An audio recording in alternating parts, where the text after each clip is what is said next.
পাশে দেখতে পারতেছেন একজন বড় ভাই আসছে দেখা করার জন্য। তো ভাই পরিচয় জানতে চাইবো, ভাই কোথা থেকে আসছে একটু বলেন ভাই, কোথা থেকে আসছে? আসসালামু আলাইকুম, আমি রিয়েল অ্যান্ড পলি ব্লগের রিয়েল। আমি নোয়াখালী থেকে এসেছি, নোয়াখালী ব্যায়ামগঞ্জ আমার বাড়ি, আর কোম্পানিগঞ্জে আমরা থাকি আর কি। আচ্ছা আচ্ছা, আপনারা কি কাপড় ব্লগ ভিডিও তৈরি করেন? হ্যাঁ, কাপড় ব্লগ। আচ্ছা ঠিক আছে। তো এখন কাপড় ব্লগ যে বানান, সমালোচনার মুখে পড়েন না?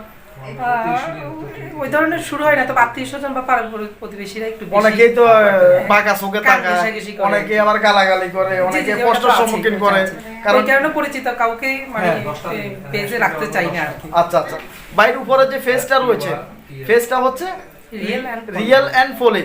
আপনার নাম রিয়েল? হ্যাঁ। কি আছে তখন খেয়াল করেন নামটা রিয়েল? সত্যি আপনার নামটা একবারে রিয়েল, ব্যতিক্রম একটা নাম পাইলাম। তো উপরে বাইরে যে ফেসটা রয়েছে দেখতে পারতেছেন, ওদের কাপড় ব্লগ তৈরি করে বাইরে। তো এই ফেসটা সবাই একটু সাপোর্ট করে দিবেন, কারণ আমরা একজন আরেকজনকে সাপোর্ট করব। যেভাবে বলছি সেভাবে মোটামুটি কাজ করেন। আশা করতেছি খুব ভালো ভালো কাপড় ব্লগ পাবেন। তো আল্লাহ হাফেজ, আসসালামু আলাইকুম।